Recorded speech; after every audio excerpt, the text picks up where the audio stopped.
Ladies and gentlemen, welcome to the American Masterminds Podcast. Each episode, we invite extraordinary guests who are masters of their craft. They're innovators, entrepreneurs, and of course, motorcycle enthusiasts who have made their mark in the world. They share their stories, insights, and hard-earned wisdom, giving you a front row seat to the strategies and experiences that shape their successes. So sit back, grab a drink, and get ready for an exhilarating ride as we dive deep into the minds of these exceptional individuals. Along the way, we'll uncover powerful strategies, gain fresh perspectives, and explore the limitless possibilities of what it takes to be an American mastermind.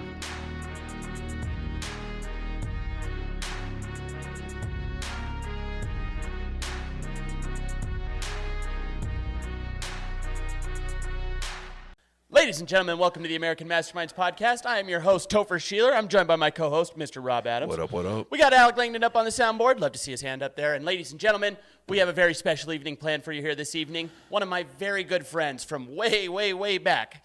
We go back all the way back, Rob, Little League Baseball and shit like that. Those were the days. The days. We have Luis Pena from CEO of Transform and a professional bodybuilder. He's got some knowledge that he's going to drop on us this evening. I can't wait. I'm so excited to have you. Thank you for being here. Let's do it. Let's make it happen.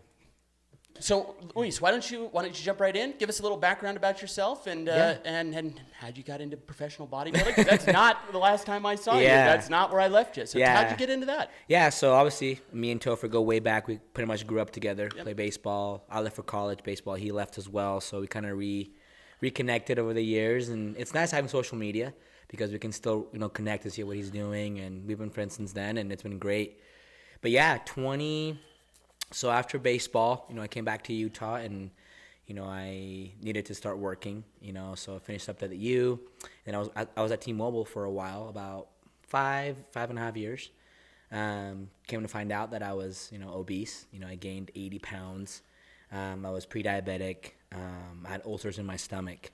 So at 24, I was unhealthy. I was making money. I was making six figures as a 24-year-old kid. I had 3 locations that I was running for T-Mobile, and it was awesome. But I was losing sight of me, who I was, and my health. And then, honestly, after that, I went to the doctor, and I was dating Carly at the time, and she was like, hey, you need to go get checked out. And I was like, yeah, for sure, I need to. And I felt it too. But at 24, you wanted, the money, the cars, you wanted to go out and party, and I really had to do a huge change. I mean, Topher has known me. I was the funny kid. I was loud. I was all over the place. And well, and just to put this a little bit of perspective, you said played college baseball, yeah. All right? Luis, to this day, has the very best. He could stretch, do the splits. I've never played with anybody else that could get down quite as fast and as low as you could, okay? So like a super athlete. And then at T-Mobile, you're kind of downplaying. You got really big. Yeah, I did. Really I was big. 245 pounds. I'm only 5'6", 5'7", so you could tell, And obviously with clothes on, I was like, oh, yeah, you're fine. But I felt it. When I was driving, I felt my gut. And having ulcers in your stomach, man, that's not fun. It feels like a knife fucking dragging through your esophagus all the way through. So terrible. Yeah, it was I did that for, I think, a month of cleansing, and the doctor was like, you need to fix your life or you're going to die. So that's exactly what I did. He said that. It wasn't like a gentle, hey, it seems like you have a little bit of a weight problem, Luis. He said, you're going to die if you continue this. Because it was hookah. It was, going to the hookah bar. We were drinking. It was just, I was having fun, and you get to a point as a man, you got to, align yourself, and that's what happened. And I do believe, we realign ourselves every couple of years when the shit hits the fan. Mm-hmm. So I needed to step back completely. I actually left T-Mobile. I said, hey, I'm done. And then I started, I hired a coach. And I went from fat to bodybuilder. There was no in between. Wow. Topher knows me. I'm an all-in type of person. Yeah. So yeah, I quit T-Mobile. I just needed to do me for a while. I'm really good with money and finances, so I didn't work for about 6 months. Wow. And, my parents were awesome. I actually sold my house that I had before. I went back to my parents for a little bit before I met Cass. Well, I knew Cass because we went to school together. But, yeah, man, so I started, lifting. I really, really needed to get on my nutrition, so that's what I did. So for a whole year, and you guys can put up a picture on here, but you can see it's crazy, man. I went from 240 to 160, shredded out of my mind. Wow. And it was a lot of work. I learned a lot of discipline, structure, food, dieting, knowledge in such a short period of time. But during that time, talking about the mental mind, I was reading books. I was perfecting my mind. I was perfecting my discipline, who I needed to be, who I wanted to become. Because since we were younger, we always strive to be the best. Now, I'm from Venezuela. I came from fucking nothing. And living the American dream was like my dream. Like, I need to make it, And obviously my parents have been awesome, and my dad is a really good example of hard work, and that's kind of where I got that from. And yeah, man, I started competing. My first show happened, my second show happened. So between those two shows, I said, you know what, I can do something with this. So I used my business degree, and then I did fitness altogether. I went back to school. I finished on my nutrition and my training certificates. And then I said, you know what, I need to build a business. So my mentor at the time, Mike Manfrey, he was already doing it. He was a cop. He wasn't making any money. And he's like, hey, bro, you should do this with me. So we actually bought a building in Redwood, in West Jordan, and had a little office. And I was just seeing clients, But what's crazy is during that time of like competing, refining myself, obviously I found my wife, who I'm married, and she's also into training. She's been doing this for 14 years. She's honestly one of the best trainers in the country and in Utah. Wow. Like, she's been around for a while. She's traveled to India for soccer. She played pro soccer as well. So a lot of cool things came from that, having the exact same knowledge with fitness. That's why we blew up so fast, because we had females, we had guys, we had competitors, we had lifestyle people. And we'll touch base on that. But yeah, through that time, man, I really needed to find myself. So I went back to work. I was doing KSL. I was the marketing director there for classifieds. We were doing the ads and all that stuff for KSL. Really cool job. It was through the LDS church. And after that, Dale Darling, the CEO back then, he was like, hey man, like, we love you here, but you need to go do fitness. Like, that is what you need to do. Like, I see it. And I was like, really? And this guy's, 60 years old, been there for years, and he was like, go do it. He pretty much told me, look, I'm going to fire you so you can go, do your dream. That's exactly what happened.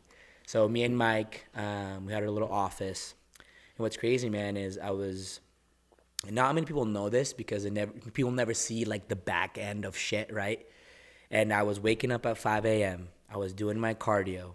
I was going back home, getting my car, going to the train, going downtown to KSL, working 9 to 5, taking the tracks back, and then going to the office for 5-6 clients, because I was just doing consults. Then I would go to the gym, do my cardio again, because I was on show prep all the time. And I did that for 7 months straight. I was fucking grinding. And obviously, and what's crazy with that work ethic that we're talking about, I made 6 figures my first year as a coach. So what did I do? I said to myself, okay, I'm going to make enough money that I can leave KSL. Boom. Within 5 months, I was doing that. And the key to that was I treated my client like gold. 1 turned into 2. 2, 4, 6, 8, 10. But I had 40 clients my first year. And the mathematical equation that I give everybody that I consult, I do a lot of business coaching now, is if you have 32 clients paying you $250 a month, you're making $100,000 a year. And I stuck with that over and over again, right? And that's an easy mathematical equation to figure out. I have 32 people, average of $250 a month. And then you're making yourself, $7 to $8 grand a month equals, $100,000. And that's what I stuck by.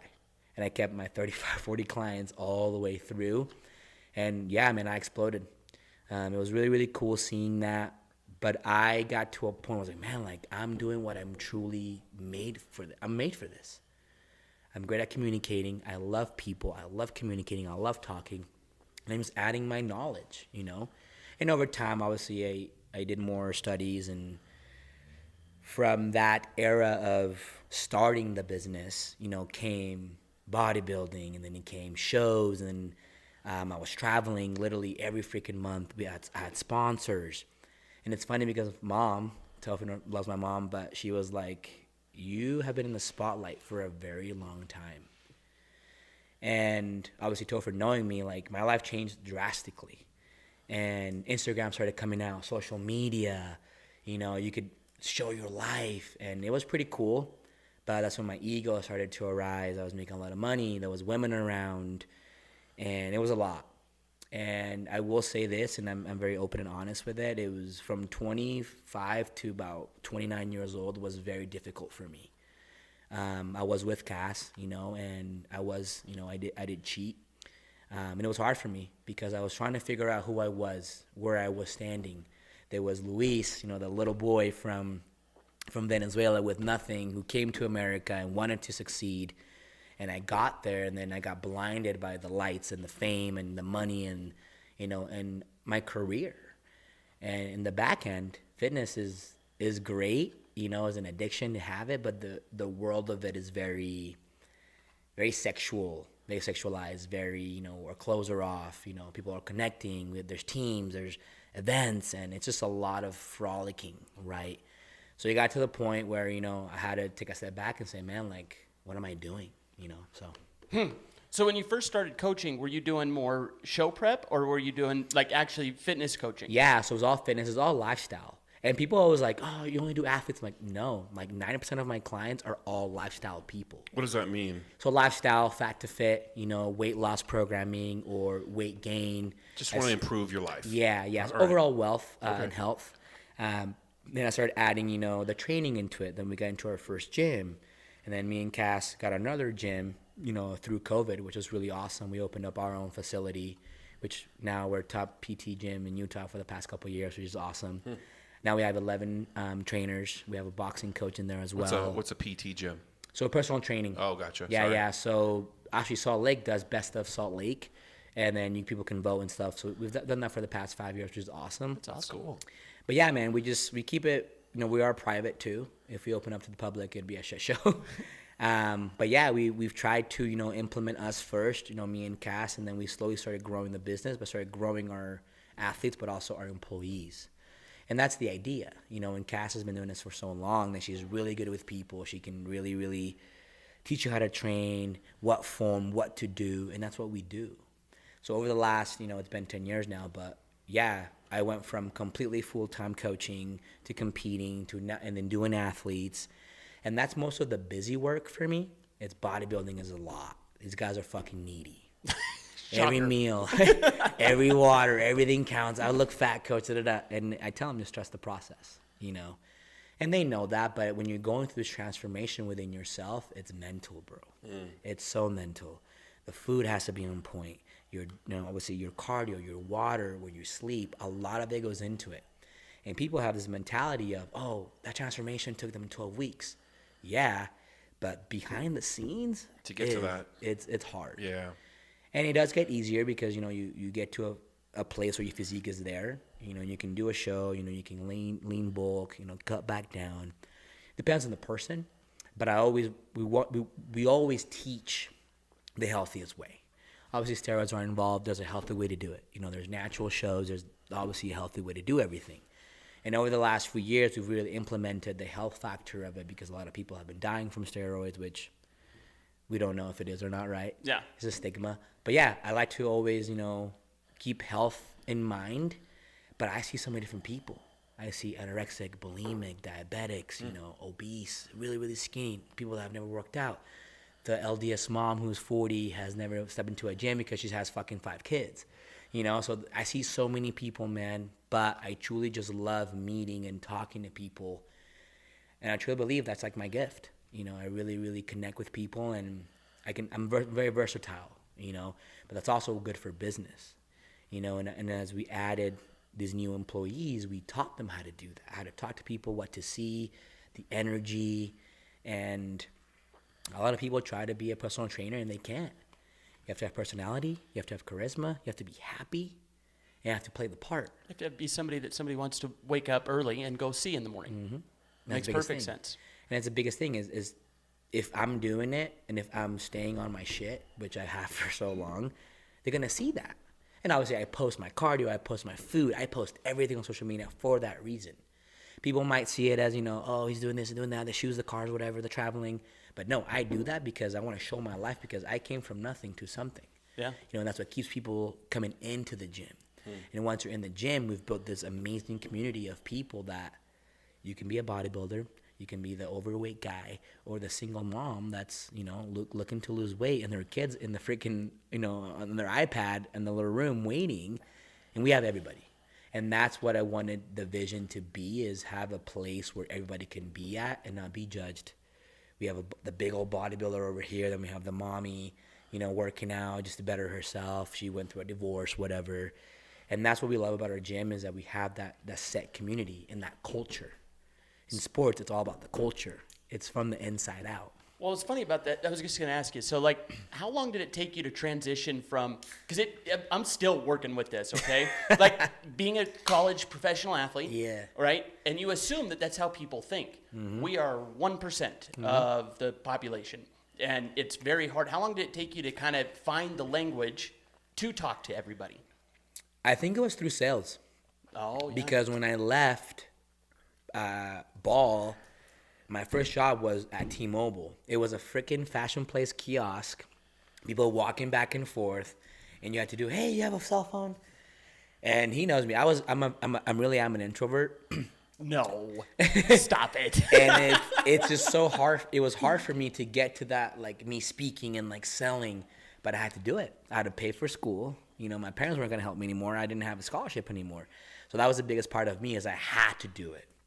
And a lot of introverts, become extroverts because they had to put in that position, right?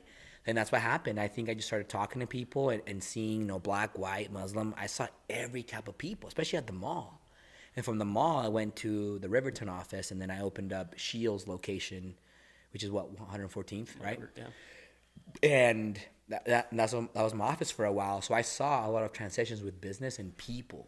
And then when I got into the actual business aspect of T-Mobile, then it was more business oriented, what I went to school for. And that's what kind of facilitated that movement. But it was the discipline. I was like, fuck, like I was playing ball since I was like 10 years old. Like, this is nothing different. It was an everyday, the exact same thing. I mean, we would hit, we would throw, we would stretch. It was the exact same thing. So with that mentality, good question, man. Like, I was like, man, like I've done this, but it's in a different realm. Eat your fucking food. Get up and do your cardio. Do your training. Go to work. That's it. I did that straight for a year, man. And it was difficult. I lost a lot of friends. I lost a lot of people that, Were they friends? Were they? That's the point. And that's what you learn as you get older. They weren't really your friends. And the people that stood by my side saw that drastic change. And I truly believe people do change over time. Now that I'm 34, it's that 29 to 34 phase for me was the biggest.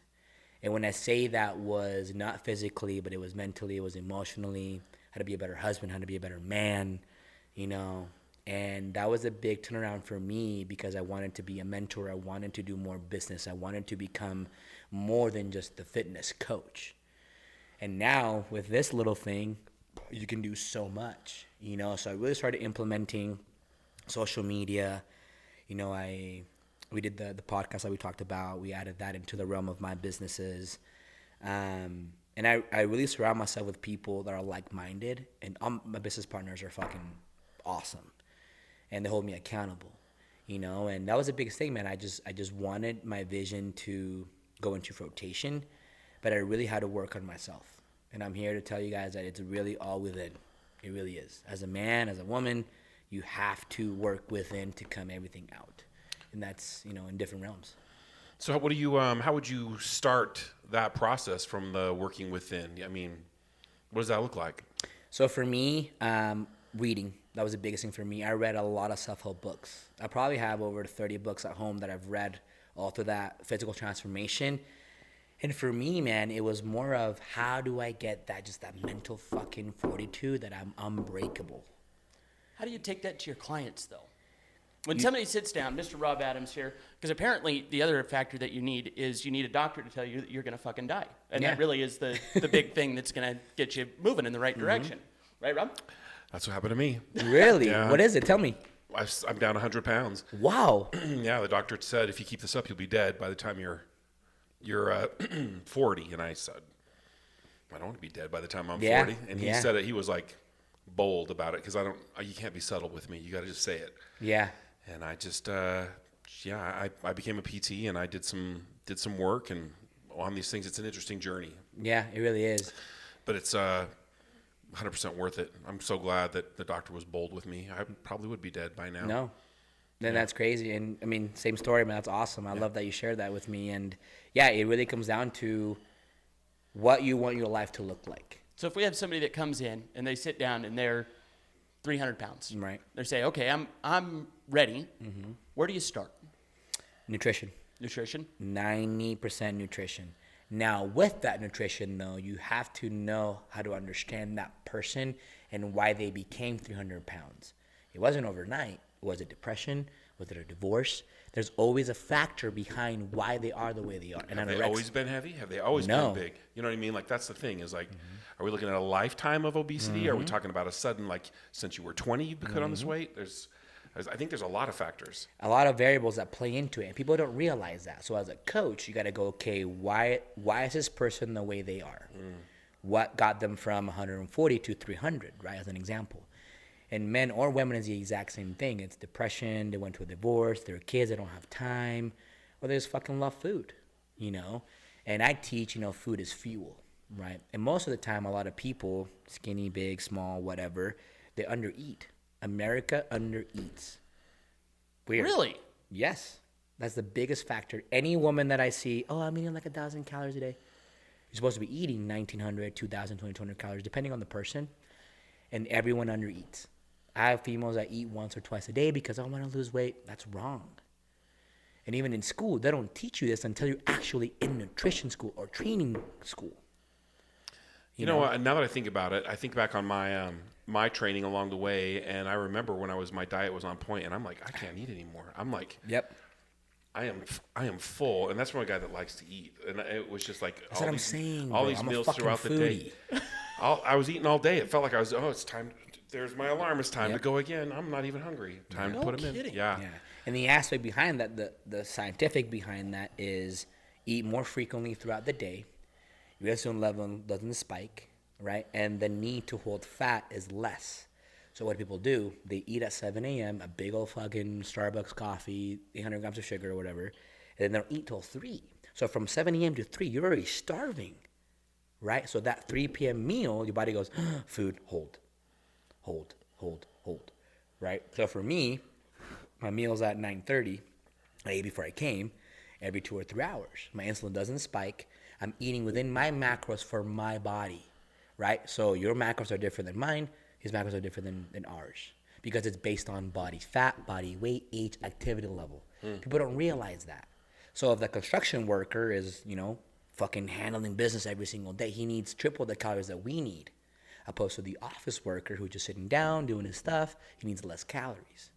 And people don't understand that. So when I see a client, I go, okay, like, where do you work? What do you do? I have to understand their fucking daily activity, what they're doing, And then with women, it's more hormonally, stress, all those factors come into play. And you start balancing the beam for them, and you create that perfect plan that's going to fit them. And there's no perfect diet. It's what fits that person the best. Do you take into a lot of account, like, let's say they are wildly active. We got this mom with 6 kids, and she's driving around all day. She's on the road. Yeah. Her healthy meal is stopping at McDonald's and just getting the nuggets, not getting the sandwich. You know what I mean? Yeah. So you've got a lot of. It's like you almost have to reteach people about what food is. You do. And what about food addiction? Because there's a lot of mishandling of food. I think the reason that I was overweight was because I didn't drink, but I ate. Yeah. You know? And a lot of that comes from internal factors. When you're an addict of something is because you're going away from something. If you're an alcoholic, you're hiding something, you're doing drugs. And when we have a lot of meetings, like the dietitians and all that stuff, it just comes down to the person's background and also how they were raised. A lot of Hispanic families, for example, what do?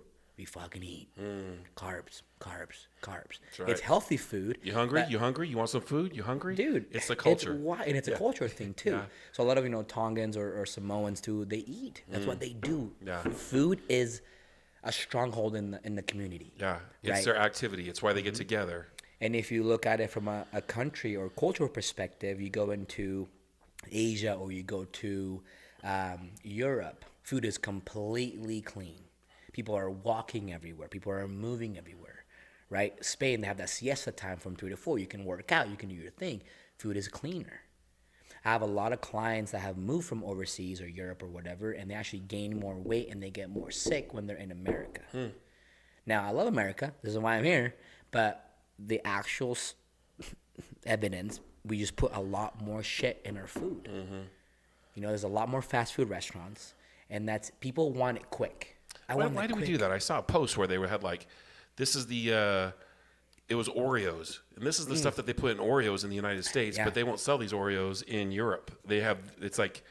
Because the FDA or whatever company they work for, they know that behind ingredients, factors that make, it's a shit for you. Canola oil, sunflower oil, all that shit is bad for you. It's addictive. Why would they do that though? Like if they're making them, why don't they just make them?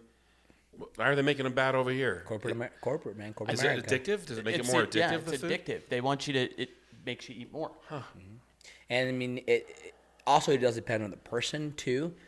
People do have addictive personalities, and that could be with anything. Like I'm addicted to Diet Coke. I can definitely fucking say that. You know, I am. I like it because it makes me feel good. I'm also on diet all the time.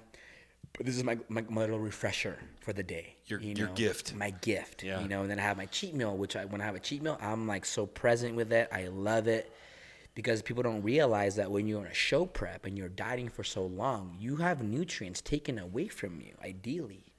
We used to have burgers and fries and going out to eat. That's taken away from you. You are following in a meal plan for 13 weeks fucking straight. No variance. Yeah. Depending on the coach. But ideally, any coach out there that's a bodybuilder, and you know this, your chicken, your turkey, your rice, your potatoes, your veggies, your black beans, and you can do a carb cycle, you know, a high carb day, a low carb day. There's so much shit out there. But it's eating your whole foods. And I do ask my clients, hey, do you want like a level 5 meal plan? Do you want a level 10? What does that What's mean? the difference? So level 5, more bars, right? More protein shakes. Do the wrap. Let's do a little yogurt parfait at night with the fruit. And level 10, I'm putting you on your eggs. You're eating whole foods every single meal. There's no snacks in between. Your rice, your chicken, your turkey, very simplistic. A lot of tilapia, right? Which I love tilapia. It makes you fucking lean. But that's the biggest thing is you have to weigh it out because some people, right, let's just say John Doe, who's 300 pounds, comes in. He's not going to have a level 10. The motherfucker has been eating like shit for 20 years. So that's when I come in, which goes back to your question. I have to slowly change that for him. Let's start with soda. Let's start with like you pick things, right? Yeah. It's the way to do it. I think there's a lot of wisdom in that. I feel like we as Americans have this all or nothing mentality about diet, and either I'm on my diet or I'm not. I was very disciplined with my diet for a long time. Got really lost a lot of weight. Got pretty lean. I'm a little bit older now. Yeah. Not as lean, but I still am 80%. I still am doing really good for a model this age. You know what I mean? And so I think that it's the small steps that's the secret, not going hardcore. And then starting at the gym is the same. A lot of people will start at the beginning of the year. They go crazy for a week, then they're sore, and they take a couple days off, and then they're off. And so it's all about gradual life change that can be long sustained. And you have to think about longevity. A lot of my athletes, I want to turn pro. I'm like, motherfucker, you know how long it's going to take you to turn pro? You're not going to become C-bum the next day. This is a lifetime. Yeah. I have a lot of athletes who genetically are just gifted, and I just put them on a plan, and they get shredded, and they get big, and it's like, whoa, that's awesome, you know? But I have seen, it's a pattern. You know who's going to win from the beginning. You know who's going to do really good, and you know who's not. How can you tell? Attitude, energy, within the first month, I know exactly who's going to quit or who's not going to do it. Even right now, I have a couple people that are over 250 pounds, 200 pounds, and they do one, they go back. But it's just really hard for them because they've been doing this for so long.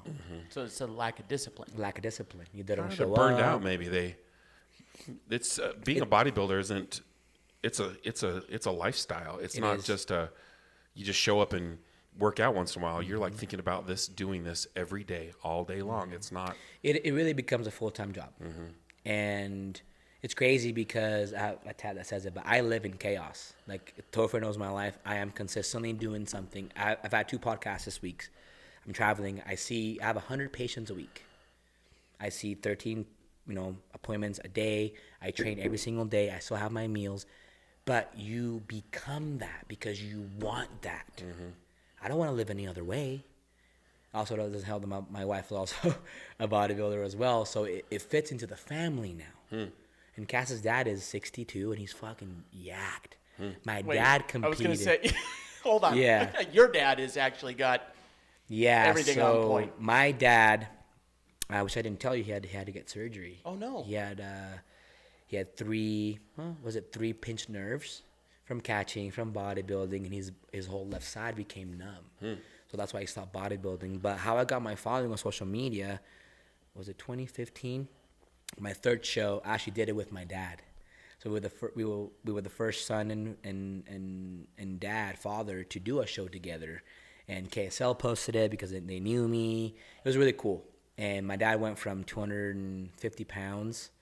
And my dad played pro baseball too, so that was the biggest thing. Like, he just lost it all because he needed to be a father and, life change. And we had my brothers. I was already in college. And he really wanted to change his life. And he was also almost diabetic as well. So it was kind of the same story. It was like a cycle. But it's crazy, man, because after my dad did that, my dad became a completely different person. He saw life differently. He was a lot more humble, because he needed to stick with that. And from that, he actually became just a better person overall. My mom lost weight. My other brother, Leo, the same thing, started training, started working out. He went to go play in Colorado for baseball. And my little brother, who just got signed, he's going to college in California, and he has a camp with the Reds in a couple weeks after school. So again, it became a family thing, health. Yeah. Right, because again, it's your tradition. Yeah, and we're from Venezuela. My mom still cooks the exact same thing, but now it's all portioned, it's all sized out. It's weighed out. It's better. And then also Cass's family, all her siblings, and they all played pro soccer, and it kind of molded together, And the biggest thing, man, it's learning how to be able to mend and connect with people in their own way for them to have that discipline. And you have to teach people different things. And that's the biggest thing. People don't realize that all humans are very similar, but we're all so different when it comes to specifics like dieting. Yeah. So let's say I'm just, I'm done being heavy. I'm done being out of shape. I'm done losing my breath running up the stairs. I'm over it. I've had enough. Life should be more than this. I shouldn't be tired when my kids go to the playground. I want to play with my kids. I want to get started, and I've signed up for the gym, man. I've done that before, and that hasn't worked. And I've done all these different diets. I've done all these different things. I'm speaking. This is clients coming to you. And I think this is most of America, honestly. 100%. I watched this video on Facebook, and I was taking that gummy thing, and that didn't work, and all this stuff. And Ozempic. Yeah, all these things. And here I sit, I'm still in the same place, maybe worse. Maybe I rebounded worse after I got off the shot or whatever it was. What do I need to do? I mean, if I want to find a trainer, who should I be talking to? Like, what's important? So the biggest thing, I think people need accountability. People get tired of being fat. People get tired of being lazy. And I think most of the time with men is I need to be there for my kids. That's the turning point. With moms, like, oh my gosh, I'm heavy. I don't feel sexy. I don't feel, my self-esteem is low. And that's their turning point. Interesting you should say that. The doctor told me, he's like, he knew I had 4 daughters. And he's like, you're not going to walk your girls. You have 4 daughters? Yeah. Damn, bro. That's what I want. I don't want boys. I want girls. That's where all the white whiskers come from. I know, bro. Lucky. And he said, you're not going to walk any of your girls down the aisle. So it was that family, it was thing. The flip, dude. And that's what it was. I was just like, that's not going to happen. I'm a good dad. I'm going to show up. And so here I sit. Going back to your question, though, it gets to a point where they can't do it on their own. And that's why I still have a job, Besides, we are 5-star rated in Google, PS. But there's a lot of good people out there that you can go, not just go to me, And that's the thing. I don't see competition because there's so many people to help. So let's just start with the basics now. What questions should I be looking for to get a trainer that's my trainer, my person? Honestly, communication. Look at their track record. A lot of coaches out there on social media, oh, I'm a coach. Are you though? Yeah. Who've you coached? Who have you coached? Yeah. And there's transformations. And we have so many transformations. Like if you go to the website, you can see it on Google and stuff. And it works better for us. It's a little bit easier because we are number one. People like search nutrition or a gym. But if it was someone starting out, I would definitely go, who have they coached? Their transformations. You know, are they local? Are they online? And I truly believe if you are overweight, you need to find someone local that you can see all the time. How many times? It Once depends. a week? I see people once a week. I have a lady who I see 5 times a week. She pays me $1,000 a month. Wow. Oh, wow. She needs it, Yeah. but she likes it. She enjoys it. Her kid's out of the house. What's she gonna do? Yeah. She's lost like 35 pounds, and she needs to lose about 80. So and she's already beginning. But now she's in it. She's in it. She's involved. She's dedicated. She got the momentum. But she did start with 2 times a week. Oh, I love it. 3, 4, and then 5. But that's the thing is, it was steps for her. It's steps for everybody, you know. But the biggest thing, man, is looking at their track record, who they are, look at their website. And a lot of people do need to have a review system and reviews from people. And that's where we get most of our clients. And it's not just like, oh, I lost 40 pounds. Like, no, I changed my life. I changed the way I look at things. I changed the way I eat. My family is better. That's the big change. I can have anybody lose 30 pounds. But what came out of that 30 pounds? Better self-esteem. My clothes fit better. My kids are happier. My home life is so many things. My relationship with my husband or my wife is better. That's the things that I look at on the long-term end. Because bodybuilding is a very short sport. Yeah. Only a very few amount of people can actually finish a show and go through the show because that shit fucking sucks. It's hard. Being 4% body fat and just fucking being there. I can't even look at my wife. Feels like you're I don't gonna want die. to fucking touch her. Your libido goes down. You're And dehydrated. You're miserable. yeah. Yeah. But when you look at it from that perspective and when you guys are in that fucking realm, you're like, fuck, like this sucks, but I fucking love it. Yeah. Because for me, it was the more I struggled, the better I became in the growth factor of my life. And now, honestly, people are like, how do you do so much? Like, nothing phases you. You're never angry. I've been through fucking hell in so many ways. I almost got divorced. I had to leave my house. Cass kicked me out of the house. This is some true shit. And what did I do? I had to rewind myself and realign myself. So going back to that conversation, 24 to 29, and then my 30 in the last 5 years have been a mental, emotional, spiritual change for me. And what do you have to do? Realign. People are in life. This is what I teach my people that I mentor. It's like a highway, right? A lot of people are doing good, and then what do? Some shit happens and they deviate. Cheating, drugs, alcohol, obesity. And my job for people is just to get him back to that nice little highway and just cruise through it. 65 every day. And what happens is a lot of people that deviate, that's when I okay, what's going on? What happened? Is it the home life? Did you have a cheat meal? Are you drinking? It could be whatever. And most people that do deviate from their plan or their journey because something's happening in their life. And most of the time it's home life. Yeah. The husband doesn't want to eat. He goes out to eat every night. Oh, let's go out to eat. Or the wife doesn't cook. Or most of the time, this is a Utah shit. The husband is upset because the wife is losing weight and looking better than him. Then she tells me, hey, Lou, I can't come anymore. Oh, well, my husband doesn't want me to go anymore. It's happened literally more than 50 times. It's a fucking pattern. They want to bring him back to that chubby level. Exactly, because What? yes, I fully believe that. It specifically here in Utah. Yep. I fully believe that. Oh, man, I bet that happens all over the place. All these It chubby is all guys, over. you know, man. It If my girl's getting hot and I'm over here watching The Simpsons and eating M&Ms, I'm gonna and be. that is the American pattern. Yeah. Or vice versa. I've seen a lot of women be like, "Oh, he's getting better," or whatever. It's a self-esteem thing. It's Yeah. an insecurity thing. Yeah. They get fearful. Which sucks, and they get fearful because they're gonna leave, right? And obviously, in that realm, for me, it was more like, well, I'm the shit, you know. And then I go ahead and cheat. I cheated, you know. And then again, I had to pull myself back, man. And I did go through therapy for 2.5 years. Honestly, therapy was the best fucking thing you could do. Did you think edit that part? I'm not gonna ask that question. That's a shitty question. That's a shitty question. You're gonna ask it? Let's be Well, real. I just think, I was training for Mr. Utah, like the senior division. I'm a little bit older than you. And there's this weird balance in there, and I was pretty dialed at the time, but it was for significance. What year was this? Man, it's been a minute. I tore my rotator cuff, and it took me right out doing a decline press. Oh shit, yeah. And anyway, it was for significance. I was doing it because I was trying to fill. It was my new addiction. I wasn't now addicted to food. Now I'm addicted to working out. And I'm addicted to the gym. It was my new. I just replaced it. I hadn't fixed it.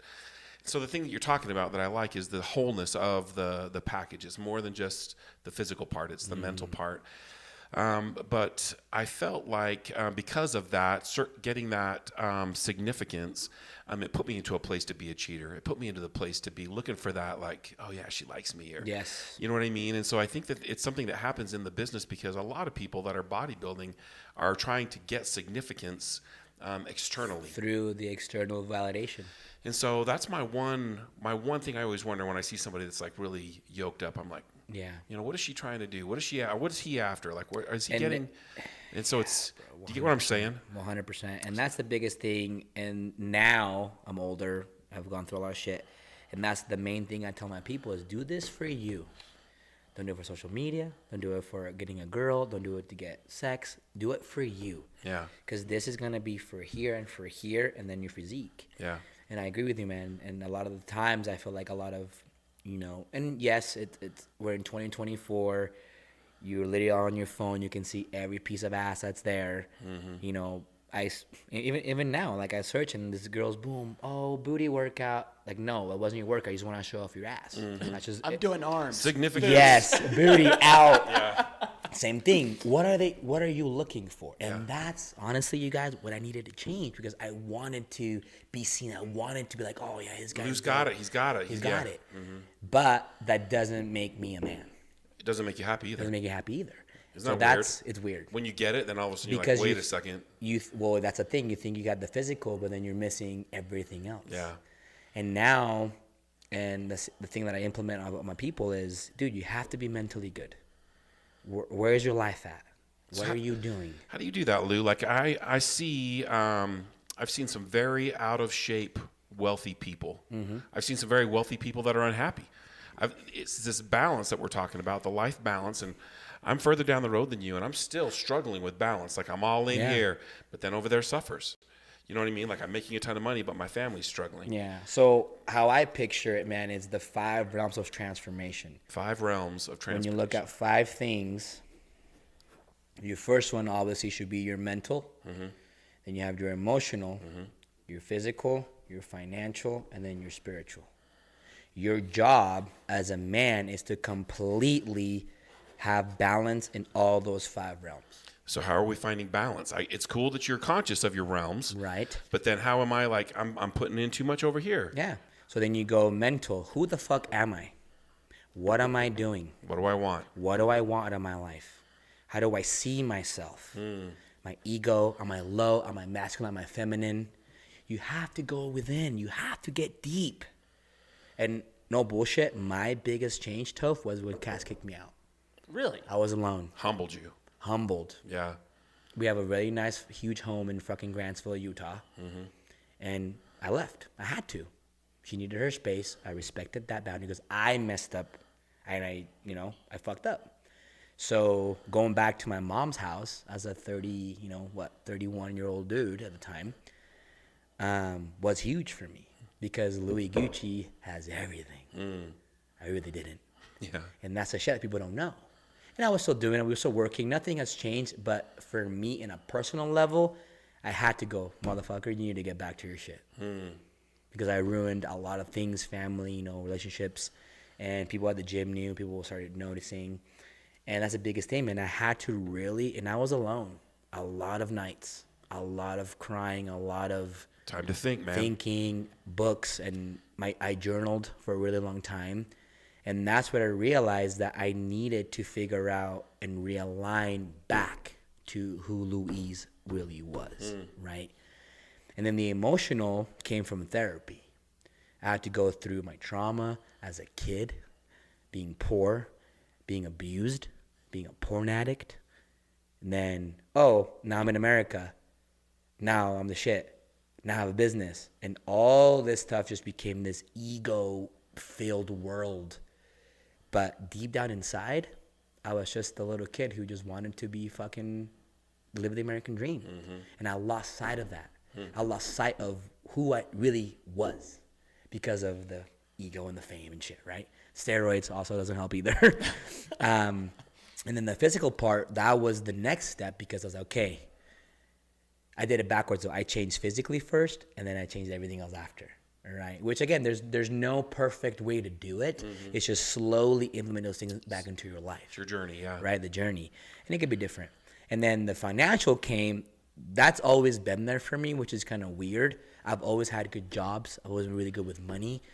But it's how to grow that financial stability for your family, for your businesses, from all that stuff, right? Legacy, yeah. The legacy. And that's the part where that's where the gym came in, and I'm doing all the side hustles and things that I do because I'm set up for myself, and it's generational.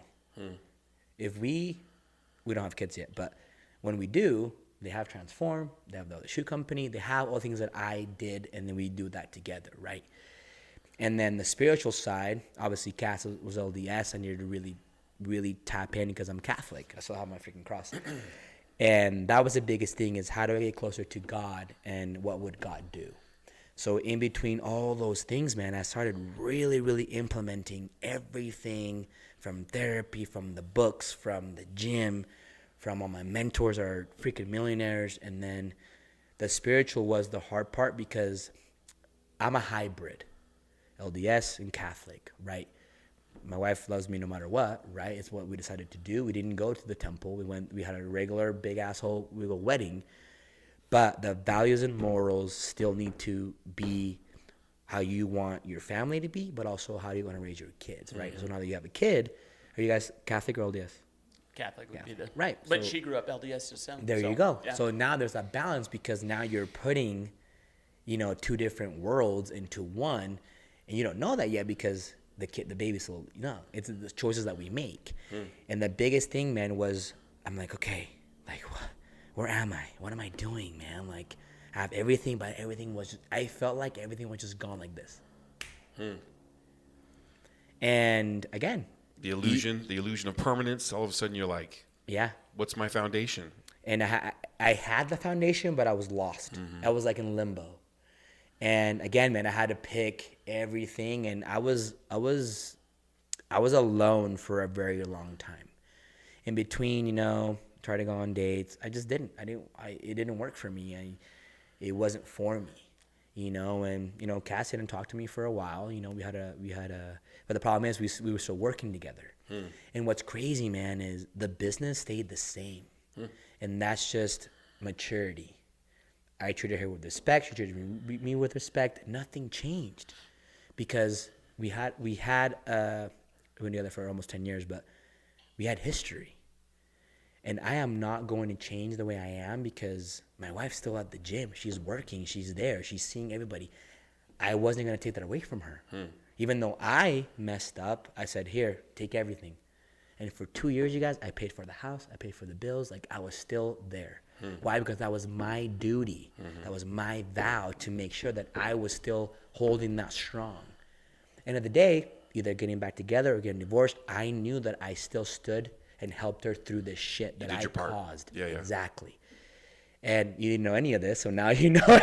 Hold on, I'm gonna pause you for 1 second. Yeah. Robbie, you hand me one of those.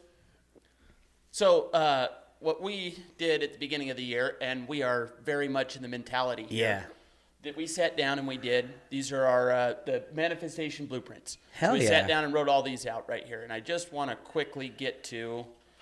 We did a couple more than you did. There's spiritual, there's health, which would go to your fitness. There's your emotional is in here somewhere. We did the exact same thing. That is wild. And so the stuff that you're lining out, the only thing I don't think you have touched on was you haven't mentioned a choose your hard yet, and that would be the only one that's missing. Right. So it's all in there. What I find very interesting, and you come from a completely different realm than Rob. Rob's in real estate. I'm in criminal law. Alex in the criminal. Is at the prison criminal justice. Oh, Thank sick. You. All different walks of life. Okay, and you and I haven't spoken in a long time, but we're just 9 years. It's been something we like went that. to Applebee's. That's right. That's right. I remember our last Hard to day. measure your macros at Applebee's. That's for Oh, sure. there was no macro counting there. I know I had a chocolate cake. Yeah. Something with gravy. Yeah. That's funny. What's That is interesting, crazy. What's interesting to me is I find all the truths in the carryovers. And you just lined this out. And Rob and I are sharing looks over here. You're the one on camera, but we're sharing looks because it's like, here's another one. Yeah. Here's another one. Yeah. Every podcast, when we're talking to a high achiever, high thinker, high frequency, Right. This is what we talk about. And that's what's crazy. And no matter, you guys, what realm you're in, this same shit applies to every single fucking person. Yeah. It's finding the mix. Finding the mix. There's a mix of taking care of your health, okay, the mental and spiritual parts, and structuring your brain. Yep. That's where everybody strives. I'm sure you have a morning routine. Every day. Every day. Yep. And I have no doubt that there's reading that's involved with that. Do you do a gratitude journal? I do journaling at night, but it's the same thing. So I wake up, I meditate for 20, 25 minutes. I've really been tapping into just silence. And why I do it is because my world is very loud. I'm in chaos all the time. Right when I get to work. So I wake up, honestly, and I have 30 fucking messages. I have 20 emails. I have Instagram stuff. The biggest thing I learned, though, was from Jay Shetty. I don't touch my phone for the first hour of when I'm up. Wild, right? Did you do the same thing? Just keep checking it off. Fuck. Just keep going. Yeah. So I meditate in the morning, and sometimes, like, if I'm out of town, I'll text Cass, say, hey, good morning, little things like that. But I never infiltrate myself into shit that I don't need to see or hear for my first hour, right? I make my bed. I meditate. Right now, I'm not reading any books. The last one I read was The One by Ed Milet. Really great book. If you guys need a book, that's the one you need to do. It goes through a lot of how to be the one in your family, how to create that path. So write that down. So I would do, 20. Usually it's like 15 pages. Like, you don't have to go into it. It's just kind of setting up that mindset in the morning, get your brain going. And then usually if I'm on prep, I would do fasted cardio. That gets your physical out of the way. And then I would start my day. And we have a kitchen at the gym, so I have everything there. So I go in, I do my meal, and then I start with work. So right when I go into work and I get in my car, this is why I love messages, because I could just go, hey, boom, voice message next, voice message, boom, and I just write everybody out. Right when I get to work, I have my first appointment. So from 9 a.m., I've done 5 things for me, no one else. Now, when I'm at home, we have the dogs, right? So we put them outside. It's the same routine every single morning. And Cass does really a good job with the dogs, too, because it's the same thing every morning. I leave, and then she goes, whatever. The house is cleaned up, da-da-da. And then, and the last 7 years have been the exact same schedule. I eat my pre-workout meal at 12:30 to 1 p.m. I'm lifting from 1:30 to about 3. And if I have cardio, I'll do it a little bit after. And then I see my appointments from 4 to 5. 6 or 7, depending on the day. And then I go home, I do my journaling, and then my phone goes down. That's it. Done for the day. And in between, my schedule is my best friend. If you guys aren't scheduling your every fucking hour, you are out of your mind. Yeah, you're not living a life of intention. Exactly. It's being intentional. My meal, we'll put up a picture of my schedule. But yeah, my meals are on there, my appointments. Like right when I texted Topher, I was like, hey, what time? 7:15. Hey, this is my time frame. Because I need to know how far this is from here, because I have to go home after this. Or I don't want to leave you guys on, bad. So, okay, I'm going to time it out so we can do it this time. And that's the bodybuilding way, though. The bodybuilding taught me that. Because my ass had to be up at a certain time, do this amount of cardio, have this amount of meals, this amount of calories. I would count my fucking almonds perfected every day, 25 almonds every single day, But that's what? Rewiring. So now I see everything like that. I'm drinking my Diet Coke for the day. Okay, then I have this, and tomorrow I have da-da-da. I know my schedule in advance because I prepared myself for that. I was reading a book that Anyway, they referenced a gentleman, very successful. It'll come to me. But he talked about how freeing it was to have the schedule. Like, I just surrendered to the schedule. Also, he didn't have that many choices in clothing. Like, he wore a black shirt with black pants. Like, he would get up and, you know what I mean? Mark Like, Zuckerberg was the exact same that's thing. who it was. It was Mark Zuckerberg. Yes. That's what it was. And that's being intentional because you don't want to Burn bandwidth. That's my bad because I have a different shoe every single day, and he knows my outfit. I'm a diva. Yeah. He's pretty. But the same thing. I pick out I know what I'm gonna wear the next day. Yeah. So when I wake up, I know my shoes, the color, whatever. I put my outfit on and I go. It's all laid out. It's all laid out. Nice. You know, sometimes I know but I'm also very OCD, and he knows this. Like, my cleats was clean, everything, and I don't know why I was like that. My mother is very overwhelmingly clean, and from a young age. What's your sign? I'm a Sagittarius. Are you what day? 28th November. That's why. That's why? Yeah. Why? Tell me. Go ahead. Just there's a propensity for organization. There's a peace that's found in organization and having things kind of put together in a way that makes sense. You find when you have chaos, when you have that extra layer of chaos, you can live in it, but you find security in like these little details. Like, I know that my car keys are right here, and I know that all of my shoes are right this way. Like, there's just is a false sense of security from these Sagittarians believing that they've got it's control. It's control. Yeah. So, but that's the thing. There's a difference. It's controlling your life or people and like your wife and, being a dick. You're choosing your controllables. And you choose your controllables. Yeah. And that's the biggest thing. And I realized when I was going through my changes that I wanted to control everything. And it's being in a place where you don't need to control anything, but still be secure enough to withstand your controllables. That's a lot of wisdom. That's a lot of wisdom because you're surrendering to this. I got this. I can do this. But this is out of my control. That comes from ego. The illusion, right? And the illusion. Yeah, believing that you're in control and ego. I think those go right hand in hand, and I think there's a tremendous amount of wisdom there, Luis. That knowing this is what I've got, and everything else. Here you go, God. And that's the thing. And a lot of people put so much. People they get so overwhelmed, so overpacked, because they don't know how to spread their life out and be like, oh, okay, my life isn't really that bad. I just look at it from a different perspective. There's no way I can do what I do so much without having these little patterns and these little things because, one, it's just easy for me. And I wish people could really understand, like, once you find you and your purpose and your passion and who you are as a person, like, all those answers will get answered. I mean, all those questions will get answered. So here's my question for you, my friend. You said, there was that 5 years, that 25 to 30, which was very difficult. It was a train wreck. You were doing some craziness, and then 30 to now here we are close. We're heading around the 35 bend. 35, 40, yeah. So at 35 to 40, like, this is your next 5 years. What lays before you? Like, what do you have on the? So honestly, man, it's finding extreme happiness, and what I mean by that is being able to look at life and be like, you know what, I made it. But to me, man, like, as you're young, you want to have millions. You want to have this and this and the Lambo. That shit don't mean nothing. I want to be able to go home, have food on the table, be happy. And I truly love my job. I really do love my career, and I love going to work, which is what I found my purpose and my passion. And growing up, you got to find out something that you really love. Once you find that, you're in a better place. You don't want to go wake up and like, fuck, I have to go to work. That's the worst feeling you can have. That's when I have to change my direction. That's that little path. I hate my job. My girlfriend sucks. We live in such a negative world now.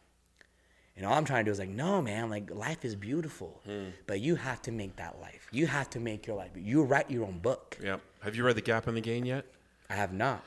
Well, you write that down. The gap in the gain. This is going towards your goal, and it talks about the idea of the gap is me thinking, man, I didn't hit my goal. I didn't make the thing happen. The gain is, man, today, I only had one Diet Coke, and I did you got to stay in the good. Yes. And it's something that we all know. This is like, basics. No shit, right? Yeah. But they give you hacks in the book on how to stay in the game. And so that's what I like about the book, because it's not just a self-help book. It's kind of a then do this, and at the end of the day do this, and keeps you in the game. I like that. And I'm a big gapper, man. I love to live. Man, I should all over myself all the time. And the fact is that my life is wonderful. I've got a great life, and I'm awesome. super blessed. And so if I can stay in the game. But how much did you have to do all of this to get to that level? It's just like bodybuilding in my perspective, but it's mind building. I'm Yes. building a muscle in my mind that has me looking for the good. I'm doing these things every day, and we have these in our journals, Luis, and every day we have these like stacked up, and then I read spiritual. What do I want for my spiritual life? How many men ask themselves that question ever? I'm asking myself that question every day, and then I take that spiritual one and I put it on the back one, and the next one that shows up the next morning, and this is my bookmark in the journal, is my health. What do I want for my health today? And I'm going to review these things, because we set goals, and this is the one thing that gives you the advantage, is because you've set goals, and then you have the step-by-step on how to achieve the goals. Our goal-setting muscle in this country is weak. Yes. We set goals at the beginning of the year, and then we don't think about it ever again. This stays top of mind and helps me stay on my health. What do I want for my education? I've got one on my education that I still need. I want to take ukulele lessons this year. Why not? Which is growth. It's growth. Which is learning, which is knowledge. Yeah, it's experience, and it's adding to the texture of my life. But a lot of times when you get to be a man of my age, you're not growing anymore. Yeah. You're not learning, and that's just unacceptable. And so I love what you said and about your intention in these different areas. But I've been doing this for 15 years now. That was the big shift for me when I started losing the weight. So similar story. Yeah. But And times are different now. It's a little bit easier. There's more accessible things. You do coaches. You can go to social media. You can find so many things now. Yep. And that's what's crazy to me, man. I think it's crazy that people are still in this negative realm when there's so much in the world that we can find good and education. And this is why I love Jay Shetty, because years ago he said, I just want to give the world education through social media. That's all you're doing, and it's fucking free. Yeah. All my posts, they're free. I'm giving you knowledge. All my morning motivation fucking posts, it's just knowledge for you to just think a little bit different today. For you to just get that little like spark in your fucking ass so you can achieve something. And most of the people that write me are like, man, I needed this today. I only need one person to say that, you guys. One person says, I need it, because I know people are struggling. Yeah. People struggle every single day. And I got this going through my transformation and everything. Be kind. I became, he knows this, I'm super different, the kindest person.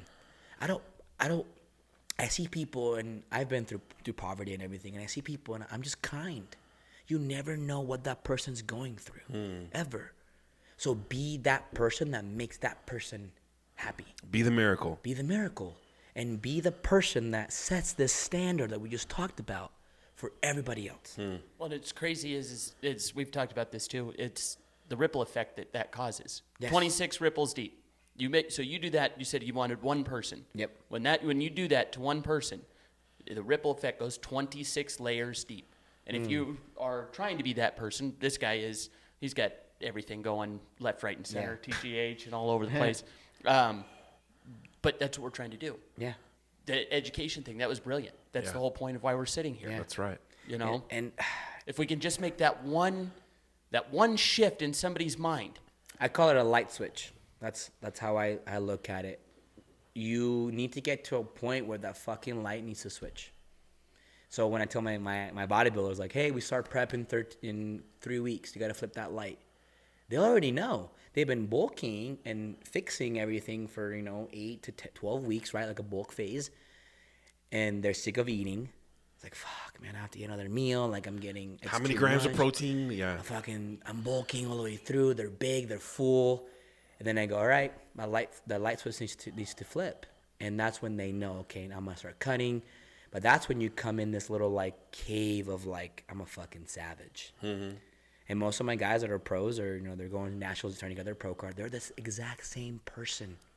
White or black or tall, they're the same. They have the same mentality. And they got that because of the teachings and the mentoring, yes, but that person knows what they want. And that's what sets them apart from the ones that come in and they pay me and oh, I'm going to do a show, half-assed, they don't diet, they lie, they don't check in. That's the difference. Huge difference. And they go, why am I not losing weight, motherfucker? Because you're still cheating on your diet. Yeah, you don't want to lose weight. I gave you the blueprint. Yeah. If you follow the blueprint, I gave you the answers to the test. Look at all your other teammates. They're losing 2-3 pounds a week or whatever, but you're losing nothing. Why? Because you are not disciplined enough to actually get the shit done. That's why you're behind. And I'll tell them just like that. Yeah. And it's not because I'm rude. It's because it's facts and it's reality. You want to change, you have to follow the fucking blueprint. Yep. That's with your mental, with your life, with your marriage, Everything. with whatever you have. Follow that blueprint. Yep. Or ask for help. Ask me, ask someone, ask your parents, go to therapy. Or you don't want it. Or you don't want it. That's the thing I always come back to when I see people that come to me. I do coaching too, some different, not physical fitness coaching, but business coaching. And they're like, well, it's not, well, you're not doing the things because you don't want, if you wanted it, Lou, if you wanted it, you would have it. 100%. Right? And There's no arguing with that. And I don't know, a lot of people say, I want this and this and this. I'm okay, go get it. And they don't. And that's the one thing, it's just in my genes, or I don't know, I'm just fearless. I will go fucking call a mountain right now. Let's go do it.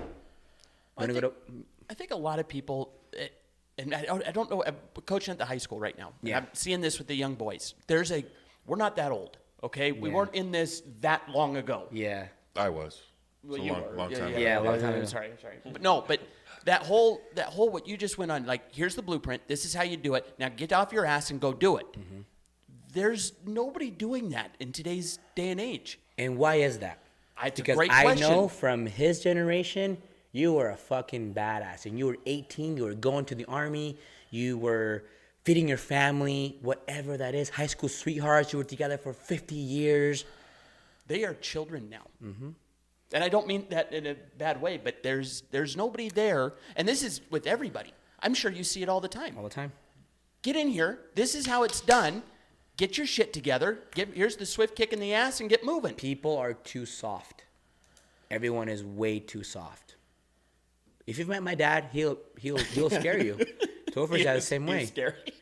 And it's like, bro, because they were taught to do shit the right way.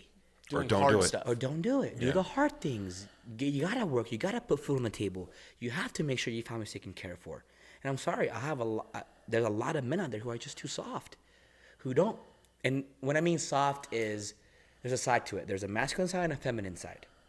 I do not mind crying. I do not mind sharing my feelings. I do not mind being vulnerable. That's my feminine side. I don't mind being loving. I don't mind being there for the dogs and pampering or whatever I need to do. But then I also have my savage side, which is my man side. Get shit done, be a good fucking person, work hard. There's a balance to everything. People don't have balance. You're either a little bitch or you're this egotistical guy who is just a piece of shit. Mm-hmm. It's like, find that balance. And that's when you attach more people when you're at your best high frequency. I truly believe that shit. Agreed, 100%. I don't know if I often wonder about my dad and his friends sitting around talking, and they would say stuff about us as me, Yes. my generation, like, man, these kids, they're soft. And here we are again, continually doing this. At what point, the good times create soft men, and Yeah. and here we are. I feel like an old man when I say this, but I think we're in for some trouble because we've got so much soft. We've gone so far the other way, and I believe in the things that you just said 100%. I don't know how to fix it. I think that we're in for an ass whooping. Yeah. And that's all it's going to fix it. We're for some bumpy times. And that's what's crazy, man. Like back in the 60s and 70s, even the 40s and 50s, you were 18 years old going to war. Yeah. And men back then were completely different than they are now, And that also comes with the work ethic factor of it, the discipline factor of it. And everything's so easily accessible now, and it's just too easy for us. It wasn't for us. I didn't have a cell phone until I was a junior in high school. Things like that. That is one thing that's kind of unique between the two of us. Our dads didn't do shit with that. Yeah. It was very much old school and throwback. Mm-hmm. Yeah. Mm-hmm. And that's the thing. And there's nothing wrong with technology. Like, I think technology is great, but it has taken away our sight of things, And sometimes I wish I didn't have social media. But then I go, okay, well, it's my business. It's what I do. People see it. People contact me from there as well. So it's more of the business. Back in the 20s, it was more like, okay, well, I'm going to use this so I can talk to this girl, or, show off my abs or whatever, do a cool little photo shoot. And that's the change that people need to see. Mm-hmm. And a lot of the times I get a lot of, these guys asking me like, hey man, like, I'm like, dude, you just got to fucking hone in to who you are. Well, I think there's also another element of like, in previous generations, the tenets of being a man, duty and responsibility was at the top of that list. Yep. And somewhere, I don't know what is at the top of the list, but it's not those two things anymore. And I see that with the high school boys. Like, you have to be here at practice. This is what time practice starts. What do you mean? What do you mean you're just going to show up whenever you want? What? Really? Oh, it's wild. It's wild. And I guess it's not just us. You're seeing this across the entire spectrum. Mm-hmm. People just quit very easy. And I also think growing up, we got last. We would lose. We were running. Now fair. It's like, oh, you lost. Here. Oh my God! Give me just 2 seconds. I'm gonna get honest. I'm gonna give me an example. I'm gonna give you an example because I've been going through this the last couple of Ladies weeks. and gentlemen, here comes a rant. Yeah, oh yeah, no, this is go. This is the craziest shit I have ever seen in my entire life. And go. So Highland baseball is 3-30 right now. All right, we've won 3 games this year. That is one more game than last year, so we've got a hell of a season going. The parents, there was an actual pushing match between the parents, okay, over fucking senior night and the banquet that would happen after the game. The only thing that these parents care about is that their little Johnny can walk down the line here, okay, and get his little awards and his picture and everything. Nobody gave a shit about the game. We're supposed to play a game before this happened. They don't care. It is a participation trophy era. It's a participation award. It is wild. I don't know how this started. It makes my blood boil. I forgot what the hell the question. I'm so mad about this still. Yeah. Woo, someone needs to take a deep breath right now. Oh God, they asked me to read They asked me to read these. Like, one of the moms wrote bios down for these kids. Yes, and all we this did that stuff. last week. They're talking about their little league experience and how great these kids are, and then they're yelling at us coaches that because it's their last season because they're not going to go play in the playoffs for the New York Yankees next week. You guys know that we're 3-30, right? Yeah, and that's the thing. It's not the coaching. It's the kids wanting to put in the work and having the discipline to show up on time, do the things that you need to do to learn and to grow. And again, with Copper Hills, my brother, which is crazy because 4 of their seniors are playing college baseball. It wasn't the coaches, and my parents know the parents. And it's how they were raised. It really is. That small shift from that 10 to 15-year-old maybe, where you're like, you need to be a fucking man and you need to get shit done. And you need to actually work for your stuff.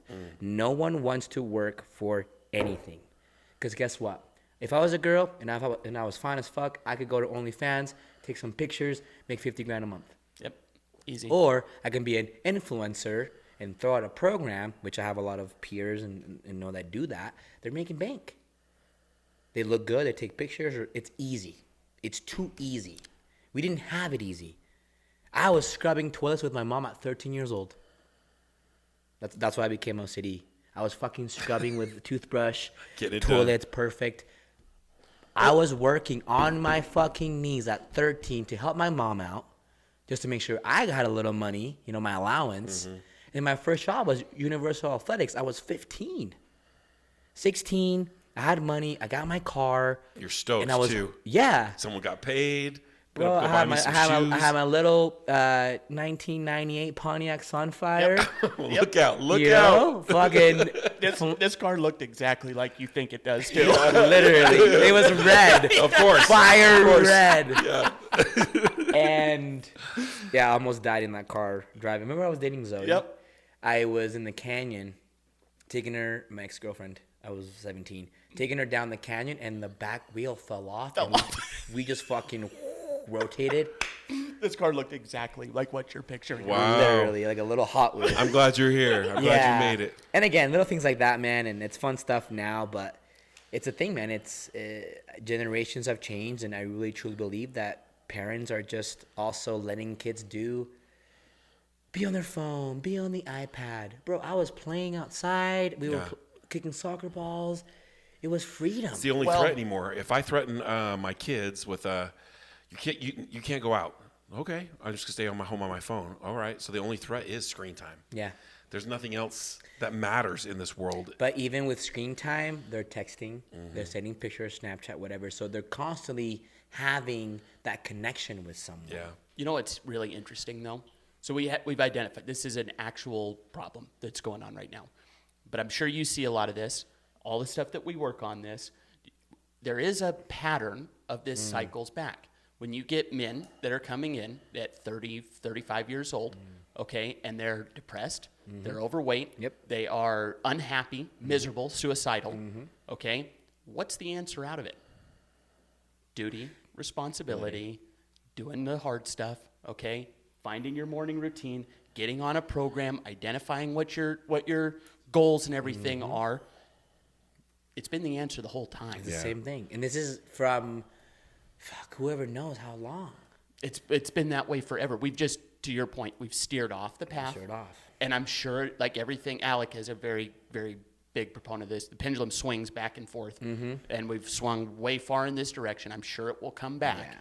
But and I actually heard this, I forgot who it was from, but it's your child's generation that's going to fix these issues. Yeah. So it's like Gen fucking Y or something, like Whatever whatever it it is is. next. No, it's Beta. Generation Beta. Because it's Alpha and then Beta. So your baby girl is a Beta. Beta. So that's like the new generation, how they fight. That's what's going to fix. I have to find you the reading that I read, but it was pretty cool. It was saying that things are going to shift, things are going to change. But again, that's more into the spiritual, universal stuff. We can talk about that all day. But that's what I read. I was like, oh, that's pretty crazy because these last generations, it's like falling. Yeah. Fucking everywhere, fights and wars and obesity is part of that too. Like there's so much shit that people don't really realize that's actual true shit that's happening in our world. All that Illuminati stuff, all these freaking Kanye looking different, Jamie Foxx looking different. Like what the fuck's going on? It's wild. The Epstein shit, everything's coming out now. Everything's gonna come out. Oh man, hang on tight. When I said it's getting bumpy, this is what I was talking about. There's some cool stuff that I'm truly excited for the shift that's happening in the world, in the universe, in the energy, whatever your language is. Yeah. I feel like it's happening, and I think that's what the disruption is. That's why consumer confidence is down, because we're all feeling it. We're all like, oh man, something's going. This is scary. I'm not going to buy a house, or I'm not going to. It's like whoever is running is just trying to scare and have people be Fearful. fear. Yeah. Don't do this. Don't do that. Yep. Don't buy a house. Yep. Don't make that leap. Be afraid of him because he looks like that. Be afraid of her because she's that color. Be afraid. Be afraid. Be afraid. It's all control. It's all control. Yeah. Well, shifting back a little bit. Can we shift back a little bit to the bodybuilding? Yeah, let's do it. As you train all ages, you train like these. You train senior competitors. You train. Yeah, so I train like right now. I have a 13-year-old little baseball star who's 13, and my oldest client is probably 60. Say 60, but it's in variables. They come in and go, and we have a lot of different people in the gym.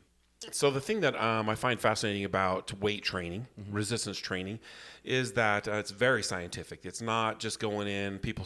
I think people have a mentality of these muscle heads, just throwing weight. But as you get older, it's not about picking up a heavy weight. I don't need to bench press a Volkswagen. It's not what it's about. So what do I need to do as a maturing person versus a young person? Like, what would the training be different? The biggest thing is knowing your injuries, right? So if you are of age, you got to look at your elbows, your knees, your back, your neck. Posture is a really big thing as well. A lot of, older gentlemen or females, they're down, they're hurting. And in fact, I signed up on a lady a couple of weeks ago. She's from Bosnia. She has really bad time. Her knees hurt. So we just start slow. A lot of body movement, a lot of stretching in the movements as well. Flexibility, and then lightweight. And then she's been there for a month now. Now she's doing a lot more weight. She's doing leg presses, but it takes time. But also it was caused from inflammation from all her medicines that the fucking doctor was giving her, but also her food, because she didn't realize that there was a lot of inflammation happening from the food that she was eating, right? So I had to scale everything back. I gave her a meal plan, you know, and her son actually, super grateful for him, because he wanted his mom to just be better, right? And now she's at the gym 4 times a week now, when she was going 0 for years. Wow. Very cool, very cool. And so then let's talk about that inflammation. What's some of the foods that we need to avoid in order to... All the bad shit? Yeah, come on now. Yeah. Like, let's just say, like, these 2 things. If we could get rid of this, like, if this is a staple in the... Sorry about that, man. Sorry. You're good. In the American diet, what would you say those are? Definitely sugars. I mean, obviously, it's healthy sugars. So, example, if I gave you 2 bananas and I gave you an actual Coke, right? A Coke, I don't even know how much, 30 grams of sugar, opposed to the 23 grams of carb. 39. Oh, that was close. 40 grams of sugar, opposed to, you know, a pineapple or a banana that's giving you 23 grams of carb, but it's a healthy sugar. And I give my clients fruit all the time. You shouldn't take away the good stuff, right? The bad stuff, obviously, but everyone is different. Every person's gut is different. Now remember, your gut is your secondary brain. When this is off, this is off. So when you're stressed, you don't want to eat. Biggest factor right there. You're depressed or you're sad, people go into sweets. Yeah. When you're angry and pissed off, you go into salts. So when you go more into the scientific level of things, you have to realize that each person is different, yes, but each feeling or emotion turns into what people want as well. It triggers... I forgot the word for it. Cravings? It's more of a craving, but it's coming from an emotional state. That's interesting. I didn't know that. Right? So once that happens, and for me, when I'm craving something, it's because I'm hungry. But I've also learned how to control those cravings. That's why I'm a bodybuilder, and I can get lean, because this Coke, I don't want it. Burger, I'll get that when I earn it. Yeah, not worth it today. Not worth it today. Yeah. Because I'm paying my coach thousands of dollars. You know, he's going to coach me. He's giving me his plan. He's doing the same thing as me. I still have a coach, because every coach needs to coach, right? And that's the biggest thing is once you have your gut figured out, a lot of people can't go to the bathroom for the exact same reasons. They have IBS or anything like that. And it's because it's the nutrition. And within the first month, they start pooping, the inflammation goes down, their belly goes down, and you don't lose fat immediately. It's inflammation, it's water retention, any puffiness in the body, any stress. So all those factors play into your physical state. So yeah, you can diet all you want, but if you're fucking working 13 hours a day with no sleep, you're not gonna lose weight. You don't drink enough water, you're not gonna lose weight. You know, the big shift for me to losing the weight was I found out I had sleep apnea, which a lot of people who are overweight do. The way my throat is made, it doesn't matter if I get down to any weight. You've heard me breathe. The whole house did. Yeah, you've been around while I'm sleeping. And I snore. So when I got on the CPAP machine, which I'm going to have to be on a CPAP machine no matter what my weight is because of the way my throat is, unless I get surgery. As soon as I started sleeping, my weight, I was peeling it off. It was so easy. And so a lot of people, you know, diet is important, exercise is important, but it's all the things you're talking about. I was not sleeping. And so my body wouldn't release it. And how I make it into someone, I need to record this because this is some real shit. This is important. Here we go. It's important. So the biggest thing is that I teach people is it's really easy. It's your training, your diet, your cardio, your sleep, and your water. It's 5 things. You start perfecting those 5 things, you're going to improve and move forward. Yeah. So you saying, oh, I wasn't sleeping, I was the same weight, then I started sleeping and I lost 10 pounds. Yes, that's part of the variables that need to be in that structure plan. If you go to the gym every single day but go out eat McDonald's, you're going to be the exact same. Or you go to the gym every day, but you're having your macros that are set out for you on the daily. Because every human person has a daily caloric intake that they need to take to gain weight, build muscle, or lose weight, lose fat. So you could be starving yourself and going to the gym and get terrible results. You're actually burning away muscle. Yeah. So what usually happens is if I'm starving myself, right, and you're doing 2-3 hours of cardio, yeah, the scale is going to look different because we're losing muscle, and you lose caloric intake. So this is what happens when you have a rebound diet. Let's say I lose 30 pounds in 45 days. Truly impossible unless you're starving yourself. But I go back to eating the exact same thing as before, I'll gain all the weight back. Because my body is now taking in 2,000 calories because I lost 10 pounds of muscle or whatever. But I go back to eating 3,000 calories. What am I going to do? Hold. Boom. Starvation mode. Exactly. And people gain weight. Opposed to, people don't know this. Some people do. The more muscle you build, the more food you can eat. Yeah. So for every pound of muscle you gain, your body requires 75 more calories. Right? So Luis from 2015, 165 shredded. Now I'm 205, right? About 9% body fat. So I'm eating 3,800 calories a day to maintain my muscle and my look, right? My structure. And that's because I build muscle. That's why they tell you, build muscle, because it helps you with bone density, with your health. With food, you can eat more food. Let's talk about the scale. The scale is kind of an enemy in this process because we look at the scale and I'm like, well, I'm 230 today, but right. I want to be, my goal is 220, but I'm putting on mass. Right. And what mass am I putting on? And so the scale is a tricky thing. The scale is you have a weird relationship with the scale. Can we talk about that? Yeah. So most females hate the scale, right? Men don't really care. And when you do a body recomposition, I can have a client be 210, kind of chubby, 20% body fat, for example. And in 6 months, they can be 195 or 200 and have a complete six-pack, lean and mean. What did we do? We lowered the body fat. We gained the muscle mass. Muscle weighs more than fat. So you actually lost only 7 pounds in your transformation for over 6 months, but you look completely different. Yeah, your pants fit different. Everything. Exactly, everything, because space or fat is inches. You lose 30 pounds of fat and you gain 20 pounds of muscle, you only lost 10, but you look completely different. Yep. And that's the idea. Now, when someone is 350 pounds, an example, then it's like a deficit for a very long time. But people don't realize that I'm feeding the 350-pound male way more than the 200-pound male. Interesting. Because the body has more muscle, it has more fat, right? And that's when you start kind of figuring out what that person needs, right?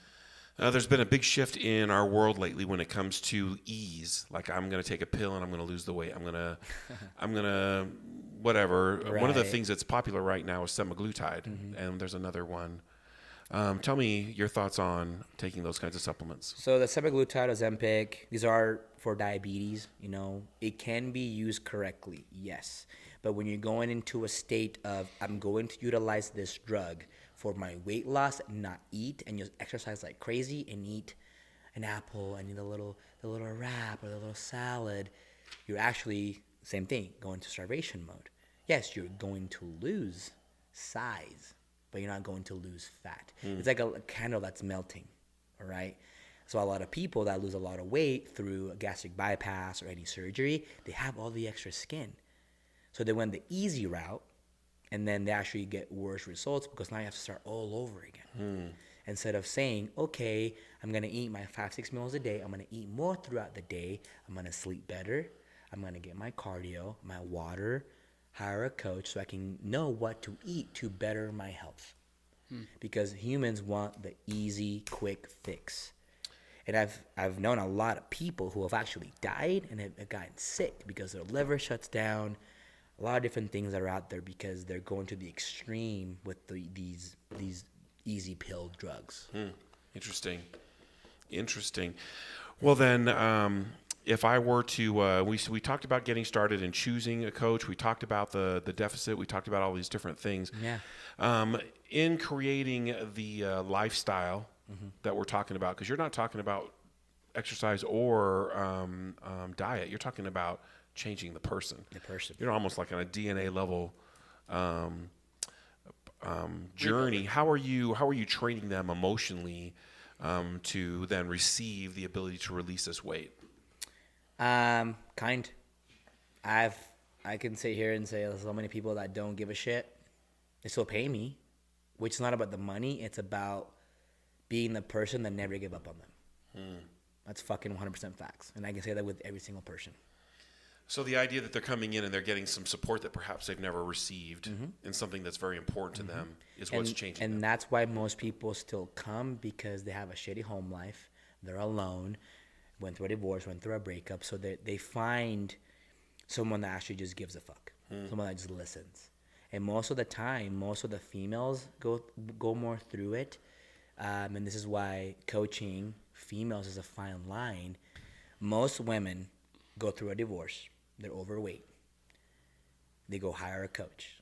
That coach is the only man that's giving them structure, safety, a plan, right? They give them the time and effort. So they start losing weight, and that client becomes very, very attached to the male, right? Why? Because it's the only guy that actually cares and is giving them time and energy, and they see each other. Something that they had a deficit before, right? They weren't getting any of that. Exactly, because the guy was overweight too, maybe, the husband, and they had their issues. But now that woman feels better, and that's why, going back to what I said earlier, it was a hard time because a lot of females were attracted to me, yes, physically, but it was what I was giving them. Time, energy, attention, all of that they were getting from home, and safety and a plan. Wow. And that's just some real shit. So you really have to watch those variables with people. And it happens a lot. Like, obviously, Cass has had a lot of things like that too, and a lot of my trainers, a lot of girls that get asked out. It's because they feel good with that person because they're there and they're listening. So when it comes back to the question is, you just have to listen and be there, but you have to have the boundaries set from the beginning. Which, for those of you listening at home, that's a golden nugget for every relationship that's out there. Give a chance at listening and giving some structure and giving some positive feedback. Be there for your partner. See what happens. Weird. PSA. There you go. Who knew? Lessons. Well, Luis, great information, great nuggets all the way through. When we do these podcasts, a lot of times we take these words, these powerful nuggets, and we'll put them, we'll capsulize them, and we put them out on our social media. And you've given us plenty of great things. Well, thank you guys. That we can share, and I really appreciate it. I've taken some notes. I've got a book I need to read. Yeah, good old Ed Bynlet. Yeah. But if I wanted to find you, where could I find you? Yeah. So Instagram's probably my biggest. I have a good following there. So my Instagram, Louis Gucci. I need to change that because it's been like that for so long. But yeah, obviously my website, transformfitness.com, that tracks you over to my online coaching as well, Luis Pena Online. But yeah, I mean, I'm on Google as well. You can search Transform, you can search Luis Pena or coaching, and it comes up as that.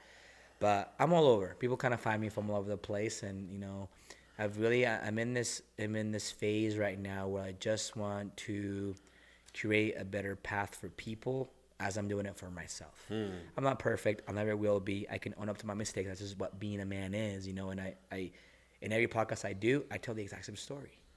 Because I'm not going to sit here and one of my good friends that's known me for my whole life, he knows me, and that's just being real and authentic. And I think a lot of people aren't real and authentic because they have this facade of they want to provide for people and through Instagram and their pictures and shit, when it's not even like that.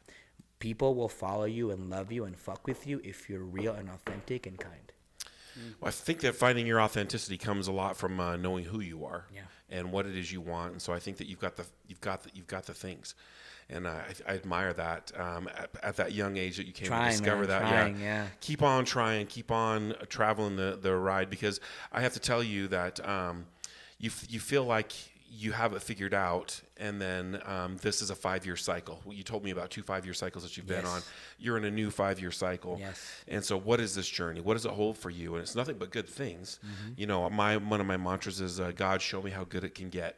Yes, and I love that. I feel like with the things you're doing, I'm excited to see what's going to happen. I'm going to be like, man. I know that guy. Yeah. And so that's awesome. So yeah, we're definitely doing a lot of things. I'm doing my first boxing match this summer. It's June 21st. It's for charity as well, and one of my buddies is doing that as well. I'm getting back into a show at the end of the year. So I'm in this phase where everything is set in life, right?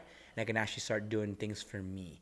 Because what happened, I stopped competing because the business was just crazy growing. And you can't, this is kind of an offset, but I had to be really selfless to get to this point. Because bodybuilding is a selfish sport. So I had to stop competing, stop taking service, everything, because I needed to realign my business, my marriage, everything I needed to do for that to become better. And then you go back to you and what you need to do. And sometimes the responsibility level comes from, it's not for you, Lou. It's for other people, the business, your clients, your wife, your friends, family, all of that. And through that change, I was with my brother more. And my little brother is a fucking stud. Like, he's just, honestly, he's my kid pretty much. And he's like the perfect kid. For that, because I spent more time with him, even going back to my parents for a couple of years, you know, it was great because I got to spend time with my family. My dad's older. We had great communication. My mom is a freaking genius. Like, you see life differently, man. And that's only because I put my phone down and I was present. Powerful. Powerful stuff. Well, ladies and gentlemen, thank you for joining us tonight on the American Mastermind Podcast. We have had a wonderful time, learned a lot, grown. Thank you for sharing. Of course. We'd love to have you come back on the podcast another time. Do it. Let's talk about your boxing match. I want to hear about the journey into boxing, because that's a big tickets. shift. Yeah. Gotcha. If you've enjoyed the podcast, please share it, recommend it to a friend, follow, and become a member of the American Mastermind family. Thank you so much for tuning in. Thank you. Thank you.